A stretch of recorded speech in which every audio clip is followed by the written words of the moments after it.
এবারের র্যাগিংয়ের অভিযোগ উঠল বহরমপুর কলেজের ৫ জন ছাত্রের বিরুদ্ধে। শুক্রবার ওই কলেজের দ্বিতীয় সেমেস্টারের এক ছাত্র বিশ্ববিদ্যালয় মঞ্জুরি কমিশনকে ইউজিসি ইমেইল করে এ বিষয়ে ওই ৫ জন ছাত্রের বিরুদ্ধে অভিযোগ দায়ের করেছেন। বিশ্ববিদ্যালয় মঞ্জুরি কমিশনের কাছ থেকে বিষয়টি জানতে পেরে ওই কলেজের অ্যান্টি র্যাগিং কমিটি বৈঠকে বসেছিল। সেখানে অভিযোগকারী এবং অভিযুক্তদের কলেজে ডেকে এদিন শুনানি হয়েছে। উভয় পক্ষের বক্তব্য শোনার পর কলেজের অ্যান্টি র্যাগিং কমিটির সুপারিশ মতো চতুর্থ সেমেস্টারের ৫ জন ছাত্রকে হোস্টেল থেকে বহিষ্কার করেছে কলেজ কর্তৃপক্ষ।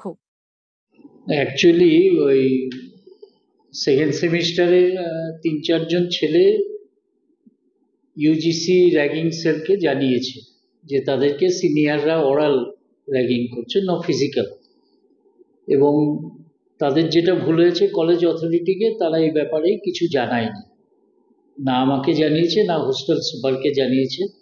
যাই হোক, কালকে ইউজিসি থেকে একটা মেল পাই। মেল পাওয়ার পর আমাদের গভর্নিং বডির প্রেসিডেন্ট মাননীয় অশোক দাস আমাকে বলেন যে তুমি অ্যান্টি র্যাগিং যে কমিটি কলেজের আছে তাদের একটা মিটিং ডেকে ব্যাপারটা দেখো, একটা সিদ্ধান্ত নাও। সেই মোতাবেক আমি কালকে অ্যান্টি র্যাগিং কমিটি কলেজে যে আছে তাদের একটা মিটিং ডাকি এবং সেখানে যারা ভিকটিম এবং যারা অ্যাকিউজড পারসন সবাইকে আমি ইন্ডিভিজুয়ালি কমিটি তাদেরকে ডেকে সব কিছু জিজ্ঞেস করার পর অ্যান্টি র্যাগিং কমিটি মনে করেছে যে ৫ জনের নামে অভিযোগ উঠেছে তাদেরকে হোস্টেল ছেড়ে দেওয়ার জন্য।